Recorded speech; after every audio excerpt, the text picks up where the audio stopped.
오늘은 그 반야심경의 핵심, 말하자면 불교의 핵심을 이야기한 반야심경 가운데서도 또 반야심경에서 이야기하고자 하는 그 핵심이 무엇인가? 반야심경의 그 첫 구절부터 이제 살펴가는 그런 시간이 되겠습니다. 어제는 반야심경에 대한 객관적인 이야기를 했다고 한다면 오늘부터는 반야심경 본문에 대한 해석을 해가는 시간이 되겠습니다. 여러분도 잘 알고 계시듯이 반야심경의 그 첫 구절은 관자재보살 행심 반야바라밀다시 조견 오온계공 도일체고액 이렇게 되어 있습니다. 관자재보살에 대한 설명은 지난 시간에 했기 때문에 다시 이야기할 필요가 없겠죠. 그 다음에 행 반야바라밀다시 조견 오온계공 도일체고액, 이 부분이 반야심경의 핵심이고 불교의 근본입니다. 다시 말해서 반야바라밀다를 실천하여 오온이 공하다는 사실을 깨달아서 모든 괴로움으로부터 벗어나는 것이 불교입니다. 그렇기 때문에 이 반야심경의 한 구절은 불교의 전체를 한마디로 표현한 것이다, 이렇게 말할 수가 있는 것입니다. 관자재보살이 깊은 반야바라밀다를, 행이라는 것은 수행할 때, 산스크리트로 보면 반야바라밀다를 수행하면서 동시에 오온이 모두 자성이 비어 있다는 것을 살폈다고 되어 있습니다. 문법적으로 말하자면은 조견 오온 행심 반야바라밀다하고 조견 오온 계공이 동시에 일어나는 겁니다. 그래서 행심 반야바라밀다시 조견 오온 계공 이렇게 표현한 거예요, 한역에. 그러니까 수행을 하고 나서 뭐가 오는 게 아니라 이 표현이 사실은 굉장히 우리가 어떻게 수행하는가에 대한 수행의 방법을 알려주는 매우 중요한 문장입니다. 우리는 뭘 하면 어떤 결과가 생길 것이다, 이런 식으로 공부들을 하죠. 내가 공부를 한 다음에 뭐가 변화가 뭐가 달라질 것이다.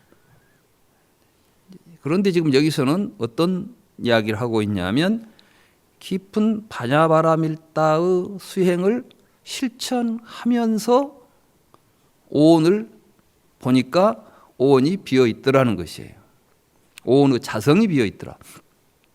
여기서 지금 오온 계공이라고 이제 표현하니까 표현이 조금 명확하지 않습니다만은 산스크리트어에 의하면은 오온의 자성이라는 말이 나옵니다. 그러니까 오온의 자성이 비어 있더라, 이렇게 표현이 되는 것이죠. 오온의 자성이 비어 있다. 우리는 지금 오온이 공하다 이렇게 말하면은 오온이 없다, 이런 표현이 되는데, 오온의 자성이 비어 있다, 이 말은 무엇이냐 하면 오온이 없다는 이야기가 아니라 오온은 있는데 그것을 살펴보니까 그게 자성이 없더라, 이게 자성이 없이 있더라는 것입니다. 이 말씀에 여러분들이 주의를 하셔야 돼요. 왜 반야심경이 어렵냐? 오온이 없다 하니까 자꾸 우리는 있다, 없다, 이 두 모순된 생각 속에서 오온이 없으면 그 말이 무슨 말일까? 이렇게 말하죠. 또 어떤 사람은 그래서 이제 오온을 특히 색수상 행식 이 개념을 색은 물질이다, 우리가 이렇게 이해를 한다면 물질이 비어있다, 물질이 없다, 이런 식의 표현은 쉽게 우리에게 지금 와닿지 않는다는 것이죠. 그러니까 어렵다, 참 심오하다, 이해가 안 된다, 이러한 이제 우리들의 이해가 이런 식으로 진행되는 것이죠. 그런데 여기서 오온은 있다. 그런데 오온을 살펴보니까 그것은 자성이 비어 있더라. 그러면 자성이 비어 있다는 말의 의미가 무엇일까? 이렇게 접근해 가야 되지 않겠어요? 그럼 자성이 뭔데 자성이 비어 있다는 말을 쓰고 있는 것일까? 이런 식으로 이제 부처님의 말씀은 굉장히 우리들이 가지고 있는 일반적인 뭐랄까요, 인식하는 어떠한 방법을 가지고 대충 자기식으로 이해하는 것이 아니라 그 말씀을 면밀하게 살펴서 그 의미를 바르게 이해해가는 데서 불교 공부가 시작된다. 이렇게 말할 수가 있겠습니다. 그러면 여기서 우리가 이제 중요하게 살펴야 될 개념들이 반야 바라밀다 행이라는 게 뭘까 하는 거죠. 첫째, 뭘 하면은 오온의 비어 있음을 우리가 보게 될까? 그 다음에 중요한 게 오온이라는 게 뭘까? 그 다음에 자성이 비어 있다는 말이 뭘까? 자성이 뭐고 자성이 비어 있다는 말이 무엇일까? 이 개념들을 정확하게 이해해야만 이 문장이 이해가 되는 것입니다. 그런데 여기에서 하나라도 잘못 이해가 되면 이 문장은 전적으로 잘못 해석될 수밖에 없습니다. 지금까지 오온에 대해서 제가 이제 반야심경 강의하는 책들 또 설명하는 책들을 살펴보면 오온을 색 그러면 물질 대개 이렇게 번역들을 합니다. 여러분도 그런 해석들 많이 보셨죠? 그리고 수상행식 어떻게 번역하는지는 잘 모르겠는데 대부분 보면 수라는 것은 느낌, 상이라는 것은 생각, 행은 뭐라고 하죠? 행이라는 이 말이 굉장히 어려운 말이에요. 그래서 사실은 이 오온이라는 개념을 우리가 이해한다는 것이 그렇게 만만한 개념들이 아닙니다. 그런데 이 개념에 대한 이해는 충실하지 않은 상태에서 공 이야기만 하려고 해요. 공. 그러니까 이제 공의 설명에 치중하죠. 대부분 공이라는 개념이 뭘까? 그래서 공은 이런 공, 먼 공, 먼 공 해가지고 공이라는 설명을 하려고 하는데 공이라는 설명이 또 그렇게 만만치가 않은 거예요. 그래서 어려워지고 사람마다 공에 대한 견해가 틀리고 사실은 오온이 무언가를 정확하게 이해하면 공이 무엇인가 하는 개념도 그대로 이해가 되는 것이죠.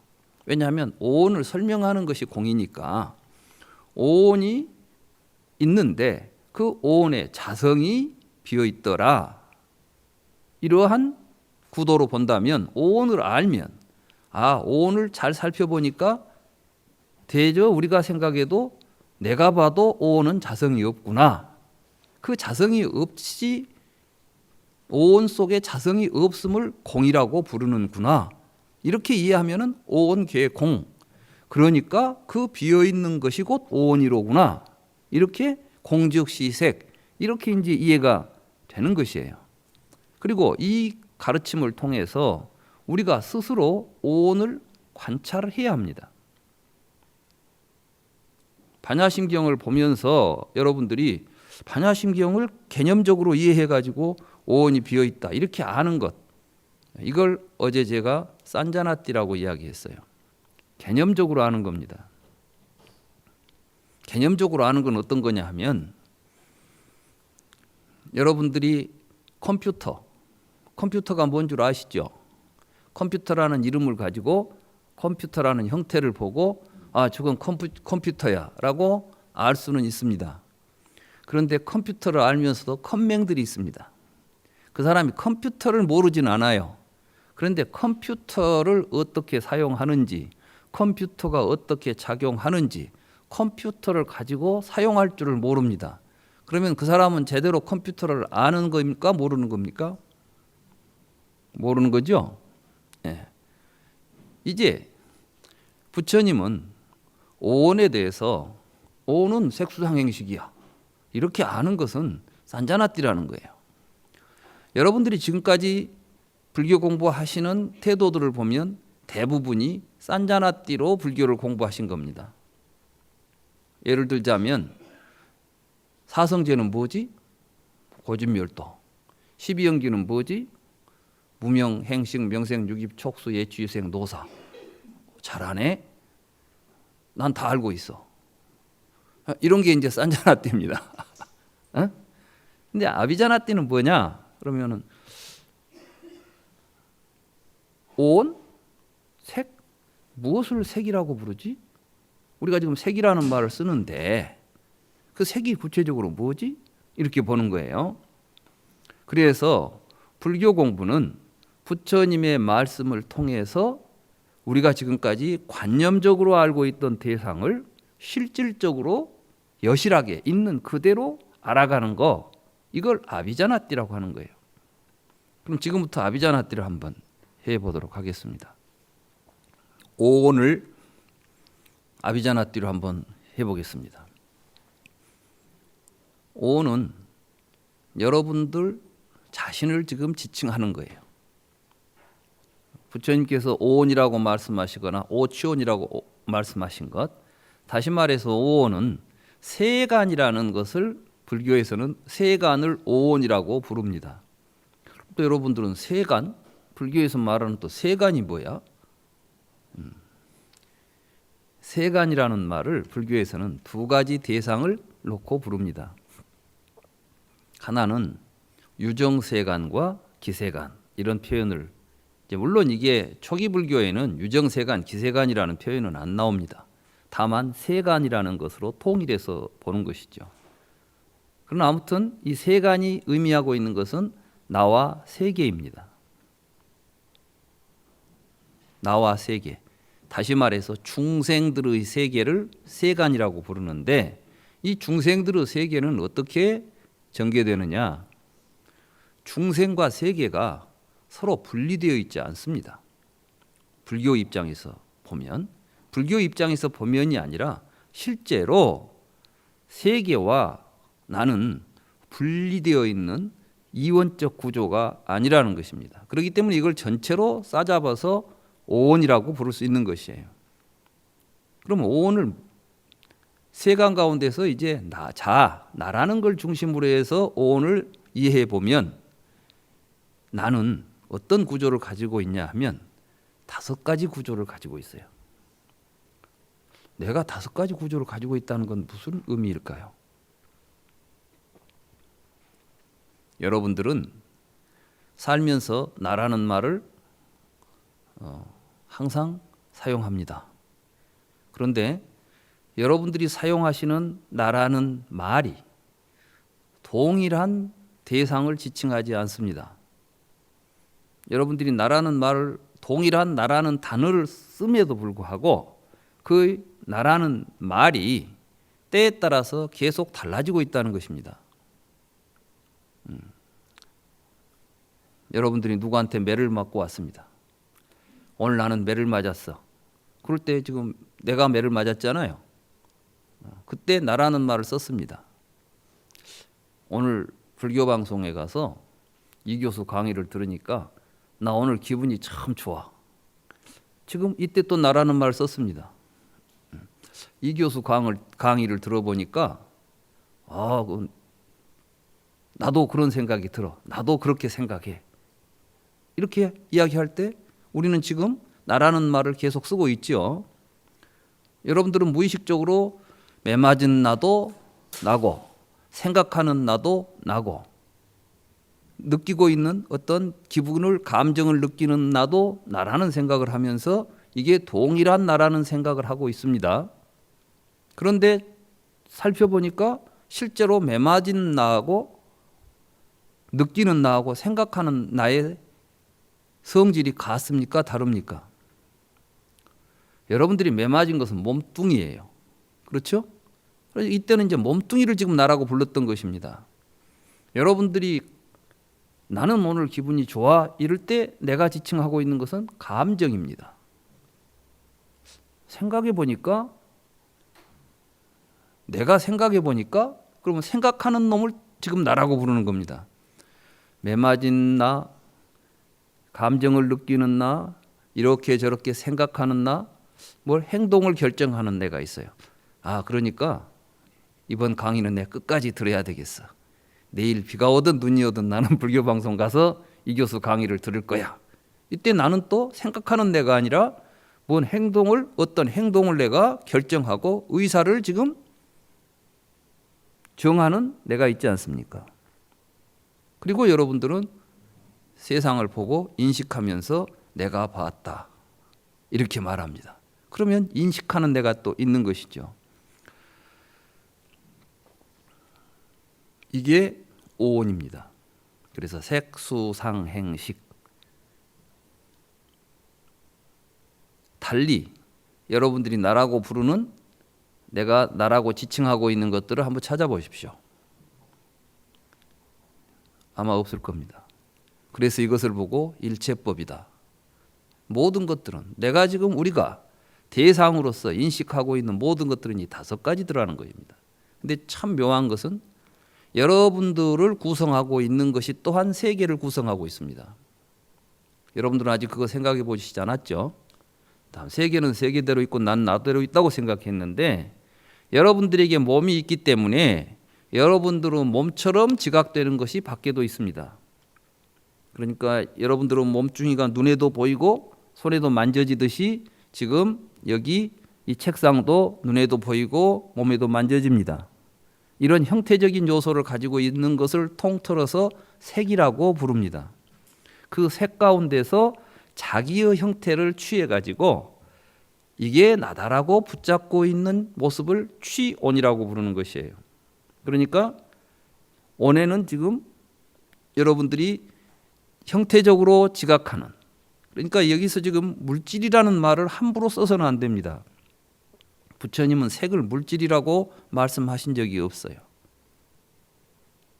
그렇기 때문에 색은 지금 물질을 의미하는 것이 아니라 여러분들이 나라고 생각하고 있는 의식을 분석해 보니까 첫째는 이 몸을 통해서 나라는 생각을 가지고 있다는 것입니다. 그리고 이렇게 뭔가 보이는 것들을 있다고 말하는 것이죠. 이런 것들이 색입니다. 여러분들이 느끼기 때문에 느낌의 대상도 외부에 있는 것처럼 생각합니다. 밖을 보면 나를 기분 좋게 하는 것, 나를 기분 나쁘게 하는 것, 예쁜 것, 미운 것, 이런 게 있죠. 만약에 여러분들이 미추를 느끼지 못한다면 세상에 아름답고 추한 것이 있겠습니까? 없겠습니까? 없겠죠. 여러분들이 생각하기 때문에 그 생각의 대상들이 또 외부에 있다고 보는 겁니다. 여러분들이 어떤 의지를 행사하기 때문에 그 의지의 대상, 의지를 가능하게 해주는 대상도 있다고 보는 겁니다. 여러분들이 인식하기 때문에 인식의 대상이 또 외부에 존재하게 되는 것입니다. 그런데 우리는 지금 착각을 하죠. 밖에는 보이고 느껴지고 사유되고 행위되고 인식되는 대상이 있고, 안에는 보고 느끼고 생각하고 행위하고 인식하는 주체가 있다.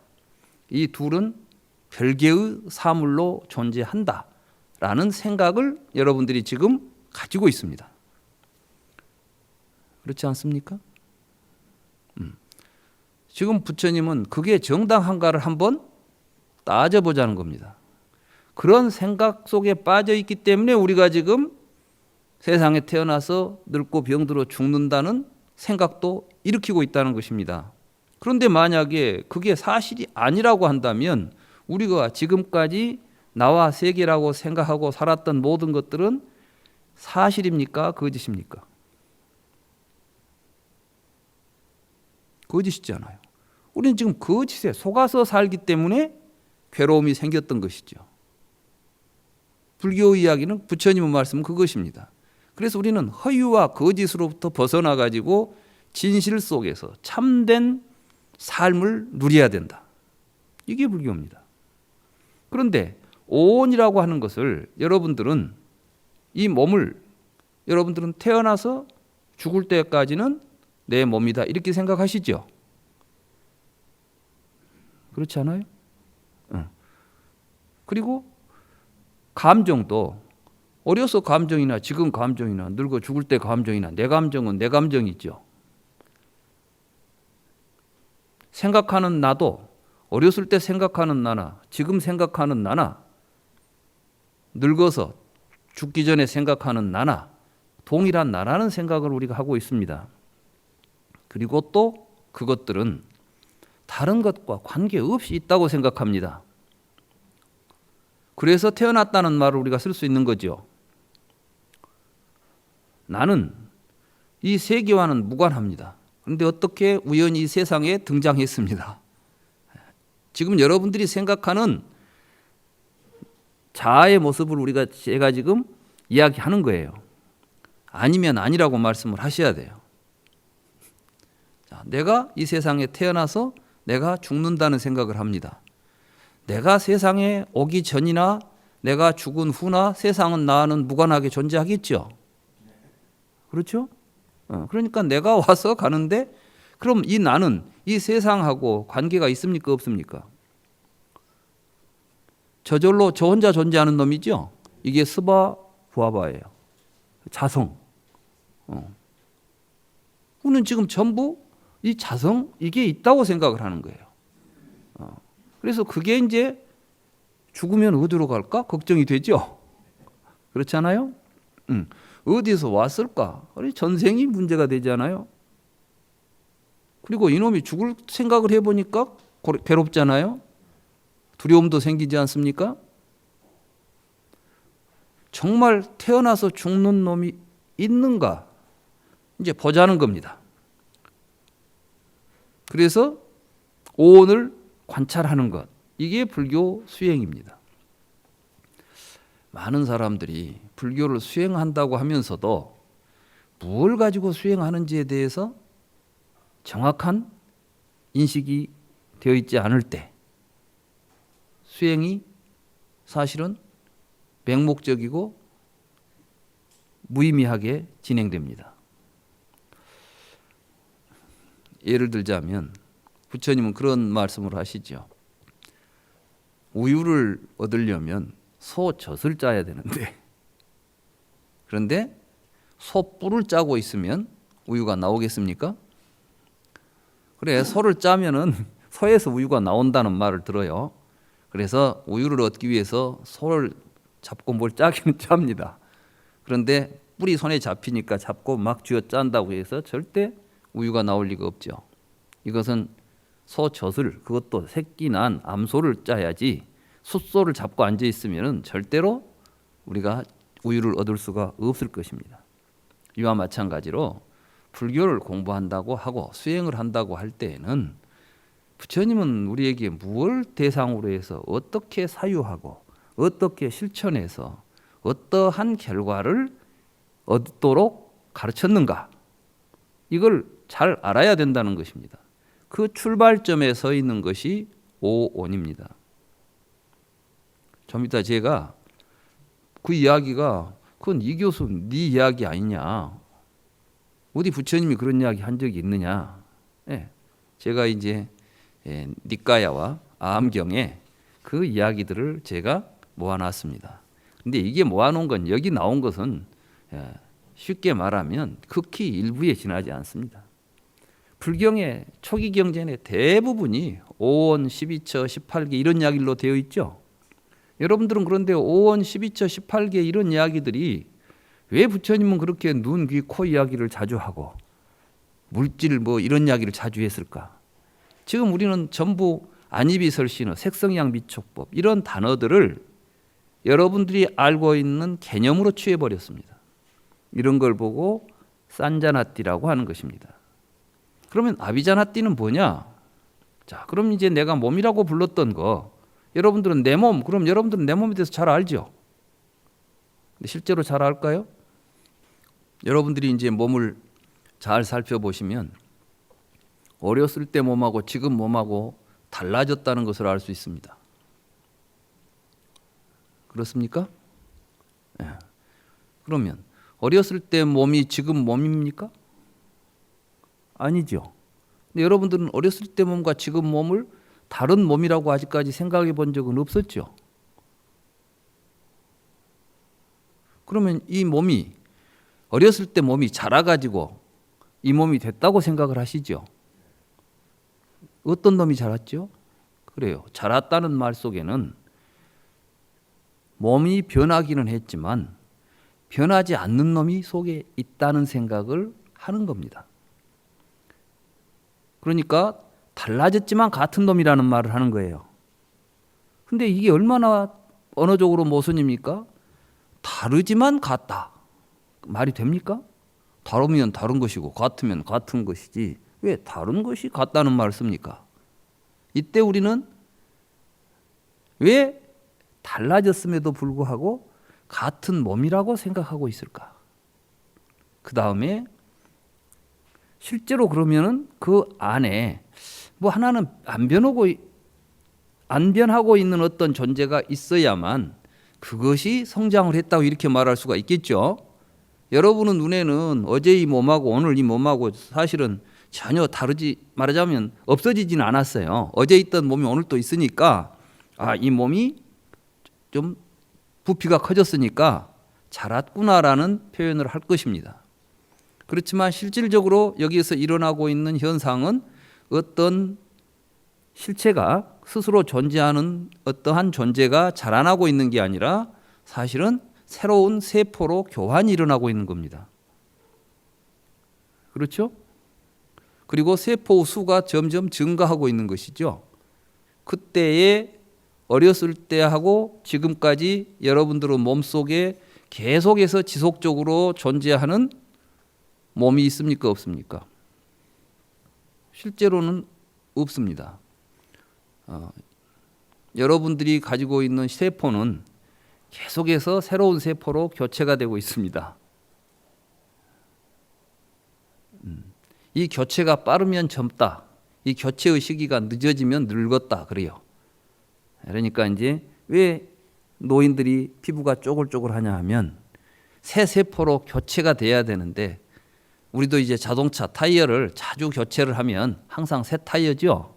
근데 교체 시기가 늦어지면은 타이어가 고물이 되잖아요. 차가 만약에 차를 계속해서 새 부품으로 계속 교체해 버린다면 새 차가 계속 유지되겠죠. 교체를 안 하니까 고물이 되는 거예요. 사실 우리 몸에는 여러 가지 세포들이 살고 있죠. 이것들이 모여 있는데 이 세포들이 자주 교체가 일어나면 말하자면 조금 고물이 되니까 새 세포가 대신 이렇게 신진대사가 빨리 이루어지면 젊습니다. 그런데 이게 이제 늦어지면 늙습니다. 사실은 제가 젊었을 때는 굉장히 몸이 날씬했어요.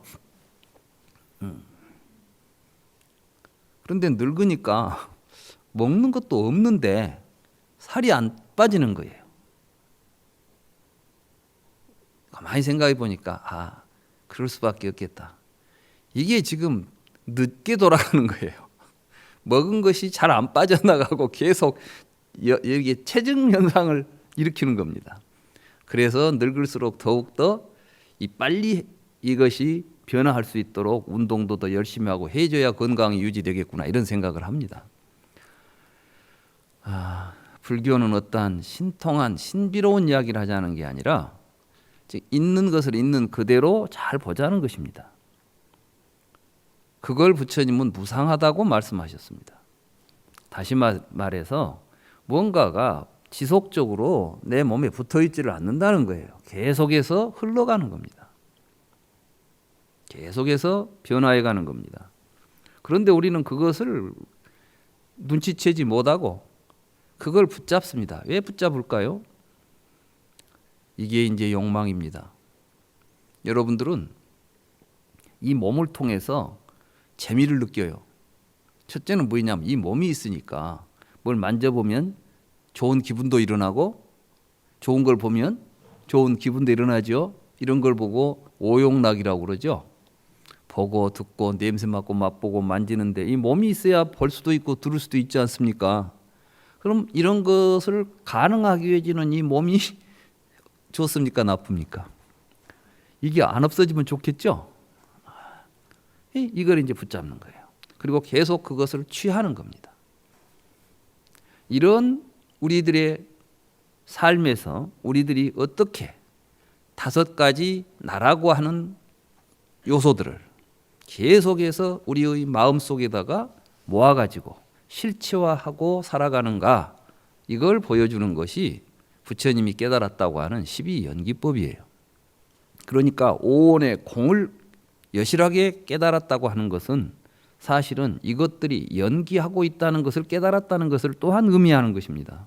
그러니까 여기서 12오온의 공을 깨달았다는, 오온의 자성이 없음을 깨달았다는 이야기 속에서 끝내서는 안 되는 이야기입니다. 그렇기 때문에 이 반야심경은 오온 개공을 이야기한 다음에 뒤에 가면 안이비설신의 색성양비촉법 이런 이야기들이 나오죠. 뒤에 보면 무안이비설신의 무색성양비촉법, 무안계 내지 무의식계, 무무명, 영무무명진 내지 무노사에 쭉 나오잖아요. 이게 근본 불교 부처님께서 니까야와 아함경에서 수없이 강조하고 말씀하셨던 불교의 모든 교리 체계입니다. 다시 말해서 12입처, 18계, 오온, 사성제, 8정도 이런 내용들이 부처님의 초기 경전의 교리 체계인 것입니다. 이 교리 체계의 실상이 무언가를 지금 드러내 보여주는 것이 이 반야심경인 것이고,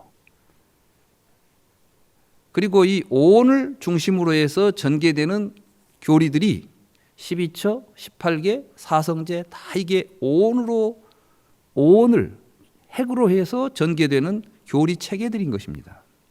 그런데 이런 것들을 정확하게 이 교상이나 교리의 체계를 이해하지 못하고 불교를 공부하게 되면은 굉장히 복잡한 여러 가지 이론에 빠져들기가 쉽습니다. 그 대표적인 것이 아비달마 불교였던